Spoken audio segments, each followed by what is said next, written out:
Okay, I'm beginning a new video about orbs. I do have orbs on my brain. I do make a lot of videos, but I decided to make one that would show you the movement of the orb and then kind of get into the area where it shows more the colors. So I'm just going to put this on pan and zoom and show you a little bit about how orbs move. Let me see if I can get all this in.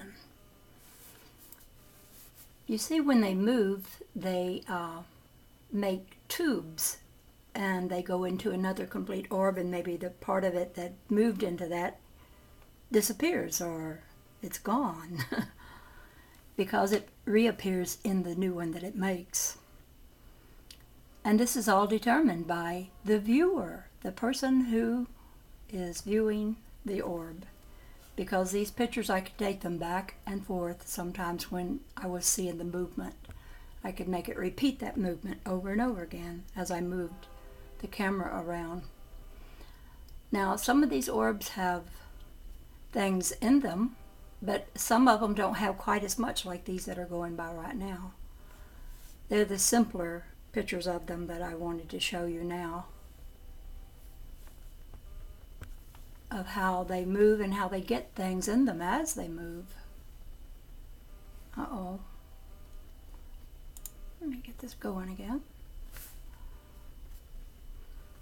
Maybe I need to make it a little smaller. It's not going. Okay. So this just shows you some of them as they move. They roll up just like a scroll. Sometimes they look like a taco. Sometimes they're just a plain orb with little circles in it. Or one like this that had little seed-looking things. Or maybe a line running through it. They look so many different ways.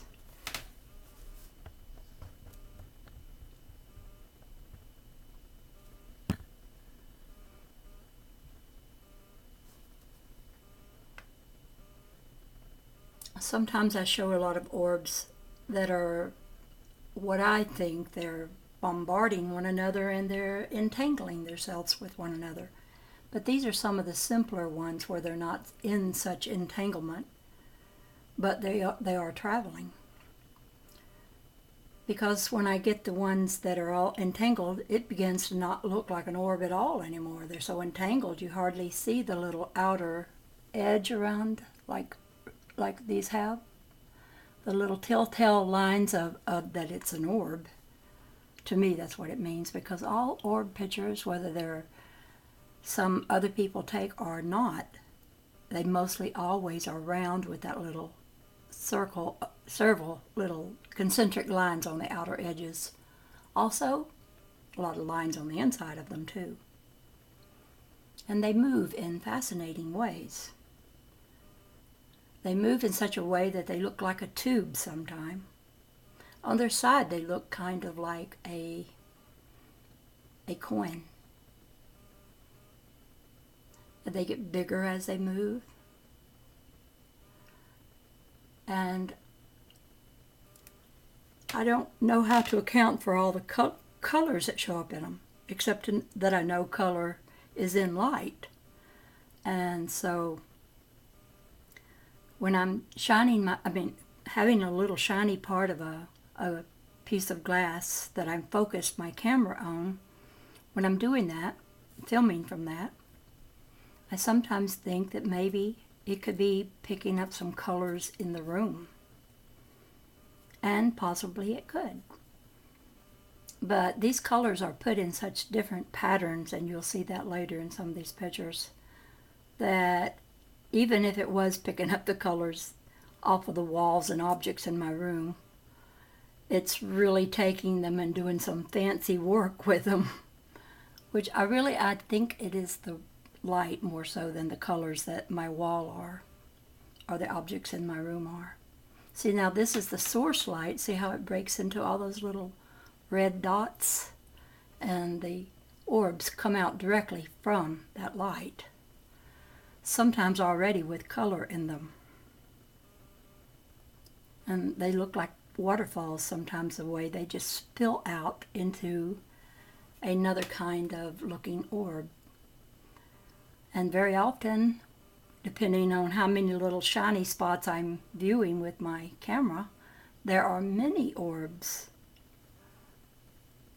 And very often, because I use different glass objects that have really thick glass and it is shaped differently, and I think the shape of the glass determines a certain way that the light travels around in that glass. But light travels through everything, not just the glass, but through our bodies too, and through all kinds of objects. So what it's traveling through has some bearing on what it's going to look like. But it all shows the way a photon of light travels around, and some of the really weird colorations and patterns that you find in them. Very often beautiful, beautiful colors that are almost electric looking. I mean, they're so bright. And circles that have concentric circles around them inside the orb. And it seems like the orbs sometimes create an orb out of their own self that just comes out of it, because these orbs can fold like material, and they can wrinkle, and they can fan out even like a fan. It is amazing what you see in these orb pictures. It's like looking under a microscope at light. And you wonder what all the little things are that you see in there. Some of these are from my older camera. I'll stop this one right here, and see it has this little pea pod looking thing, and this little thing right here, and this little thing right here that I'm pointing to. At one point, this was the only little, artifact that my camera had in it. But then the number of artifacts grew. One day I filmed with that camera again, and there was this one, and another one that is double jointed. I'll stop it when I see it later. But these artifacts themselves are very curious. And that was a perfect circle that went by that was in that one. And see, the brilliance of the colors is just fascinating to look at.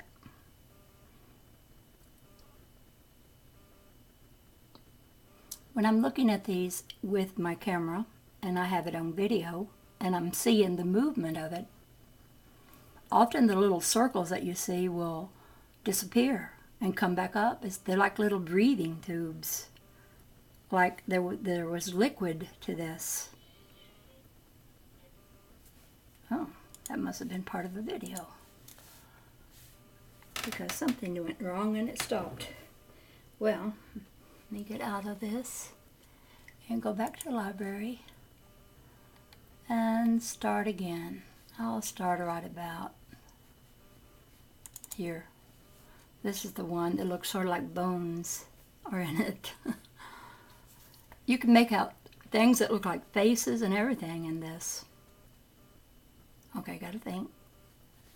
Oh, say play. And there it goes, and then hit that. This one going by right then had a little character I call Harry in it, because I see this same little light creature very often with a certain camera.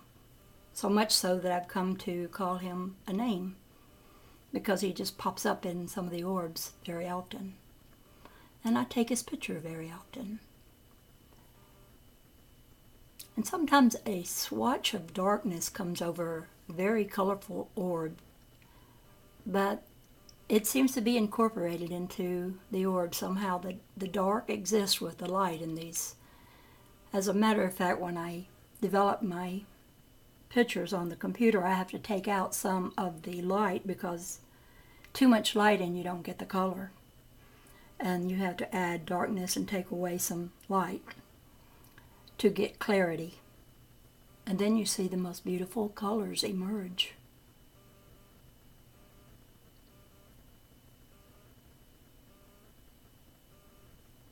Look at the colors in that one. That's really, really bright. And some of them are not colorful at all. They're more earth tone. And they seem to have little things in them. Don't ask me what they are.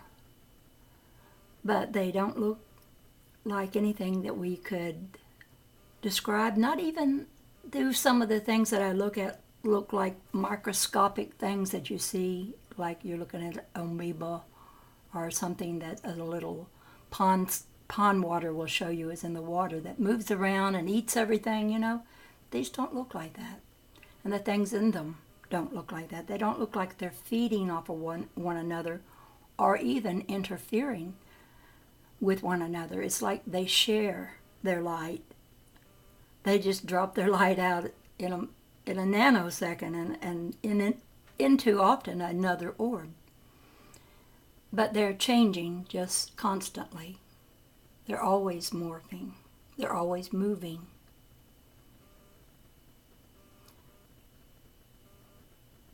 Well, I think they are always moving on account of I'm holding the camera and I move around the camera, because when I put the camera on a tripod and then the shiny thing that I'm going to film the light of on something that holds it still, then I get a real still picture of the light. And I don't do that real often because it is boring, but I've done it and I've noticed that it still changes. It just changes slower. When you're holding something, then you're going to naturally move your hand a little bit. But even though there's movement from your hand moving things around, or the camera, you're moving the camera a bit, still there's movement within the orbs too, which I can't show you here because these are still pictures, but I do have videos that show it where I'm filming it in video and showing that it pulses. And sometimes it pulses real fast and other times slower, and sometimes it doesn't pulse very much at all. But it's like you were looking at living entities, which I know that sounds strange because that's saying, oh, that little glass candlestick holder you have there that's shining right there in that spot, that's a living entity. And our minds just can't go there. But then we have in our past not been able to even imagine such a thing as a germ. And I do remember reading about some doctors who would not wash their hands.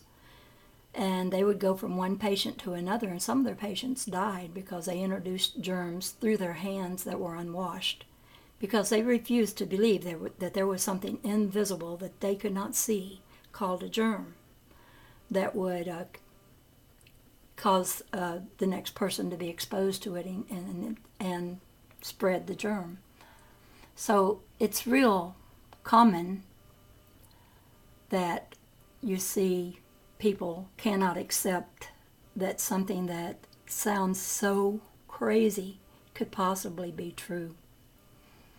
Some of these going by, I altered that, like I put smile in 2 little circles on that. This is not the playlist I made up to show. How did I get into this one? Because I'm not supposed to be getting the ones that I have words in. So let me go back to the library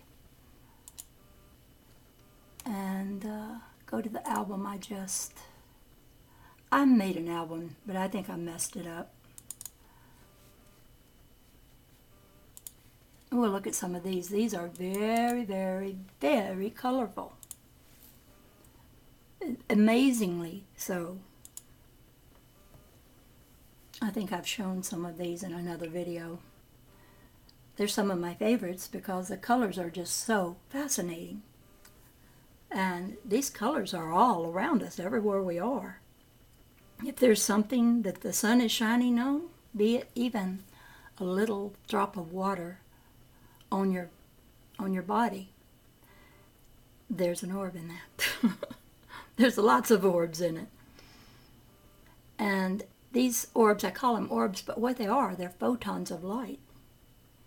And they're a minute, tiny little portion of light that this is the way to get a picture of it. I keep thinking, from listening to some people talking about photons of light, that this is something very, very tiny, and maybe it's photons entangled with other photons. I mean, what else could it be? All these colors and all these different patterns showing up. But I am no scientist. Everything I say is just conjecture on my part. But it sure seems like there's no explanation as to what this could be, other than light entangled with itself, with other photons like itself.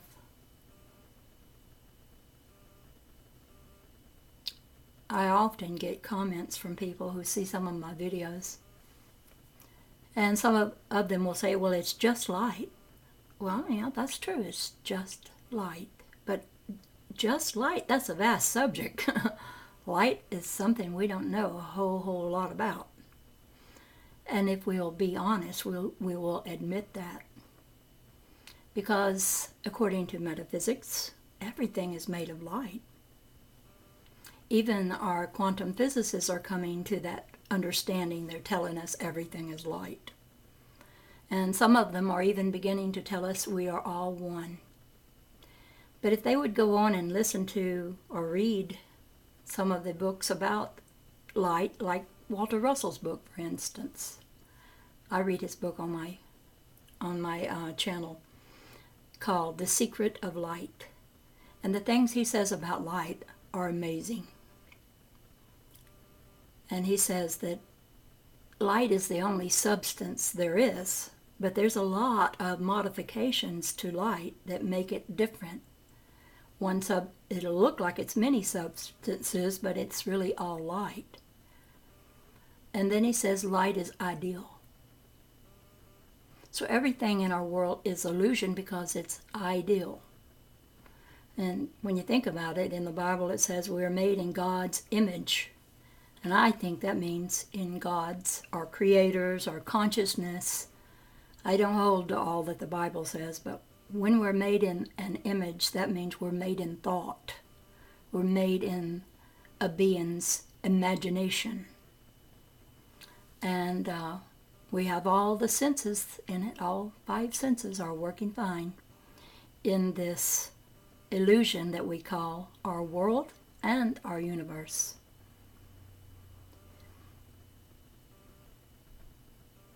I know people don't want to hear that. They don't want to hear that they are an illusion, and everything about them is an illusion. All the objects around us, the trees, the sky, everything. The moon, the stars, they're all illusion. But if we understood that with spirit there's no time or space, that with spirit everything is the same thing and everything is now, and everything that's happening is happening simultaneously. And that's a hard one to wrap your head around. It really is. I can't completely do it. But I do understand that a great being could construct time and space with imagination, such that the beings that occupy the time and space that he causes to be in it with his imagination would feel like everything around them is real. And they would call what is real the unreal, because you can't see spirit, you can't see consciousness. You can only experience it. And Walter Russell was further explaining that ideal can never be physical. It can never be an object. And he explained, like with the example of time. Well, we show time with a watch or a calendar or something like that, or hourglass. But is that what time is? Or even something like courage. Can you show courage? Courage is a characteristic, or a character that we develop in ourselves.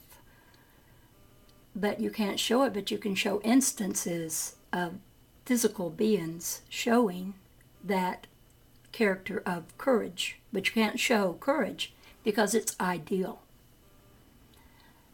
And all we can take back with us when we pass over is what we've learned of those intangible things like courage and love and patience and so many other virtues. You can't take the physical back with you. But I do think that in other realms we can recreate some of the things we loved about the physical. But when we recreate them, we will fully understand that they are illusion. But we will understand then the illusion. And knowledge is something that will move us about. Just knowing something is a power in and of itself, just knowing.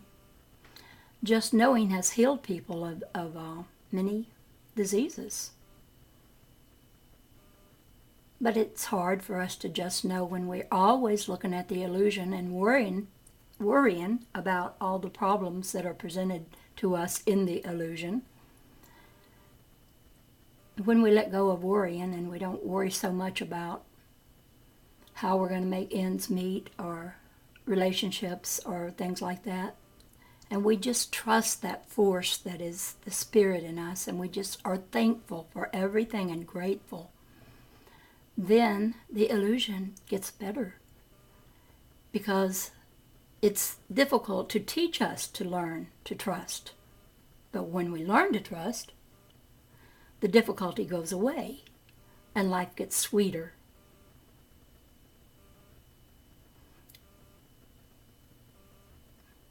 And I know, mind over matter, they say, and it's a hard thing to do.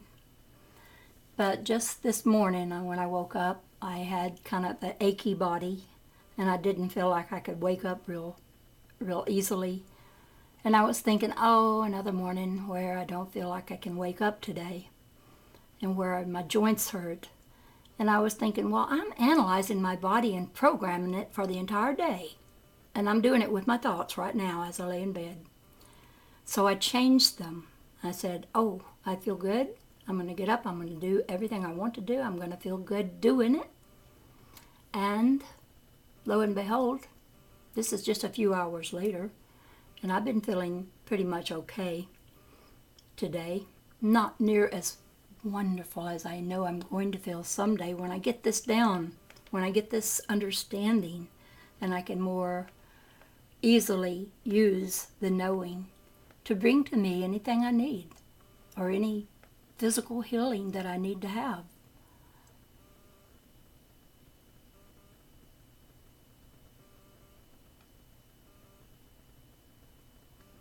I'm not saying it's an easy thing to do, and I'm not saying I'm a prime example of doing it, but I'm training my mind to think the positive thoughts and not just relate to how the body feels in the moment and extenuate that by complaining to myself or thinking to myself negative thoughts. If you only just have one little tiny good feeling in your body, just grab a hold of that and be thankful for that one tiny thing. And then it grows. But you might have to do it by degrees. You might have to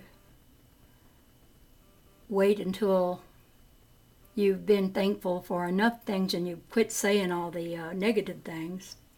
And you quit looking in the mirror and say, oh, I hate this double chin, or you don't want to hate any part of your body. You want to change the way you think about things, because that's the only change that will make any difference in this illusion.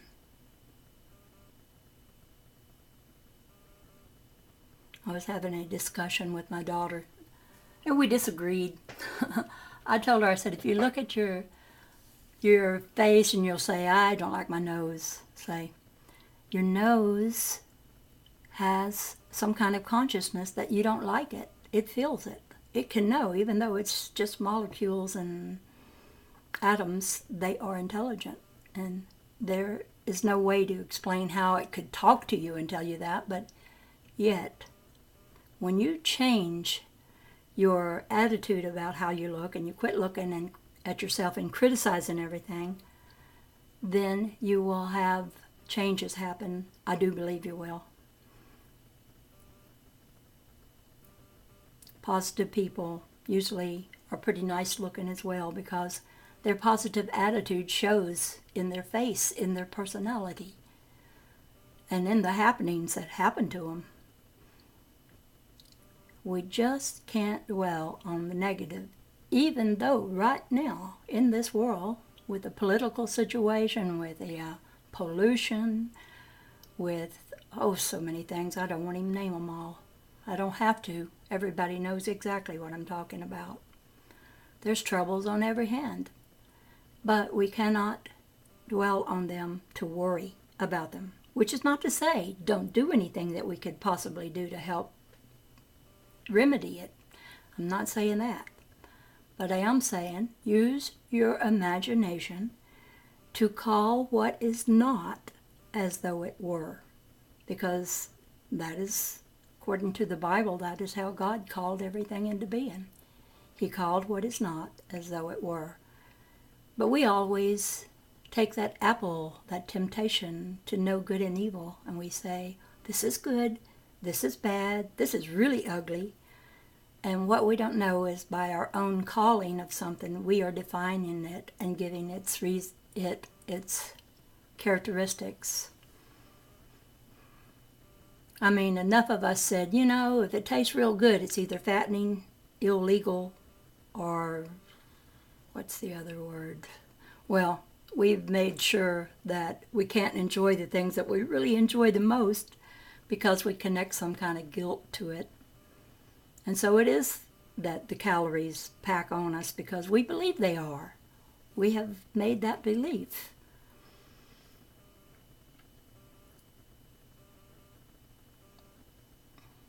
And some people, I've heard some people say that the reason we're asked to pray before a meal is because you pray for the food so that it will not be harmful in your body. You bless the food. Maybe it is something shot full of chemicals or hormones that you don't need to get.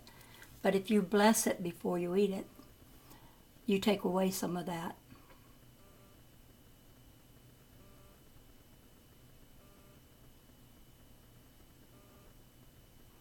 But you've got to believe that your words are powerful words. You could say that without belief and it won't change it. But if you say that with belief, someone told me that Yogananda, he could eat a Butterfinger, say, and say, this will be like calcium in my body, this will be like iron, or whatever he wanted to name it to be. Because we're the ones who are calling this stuff.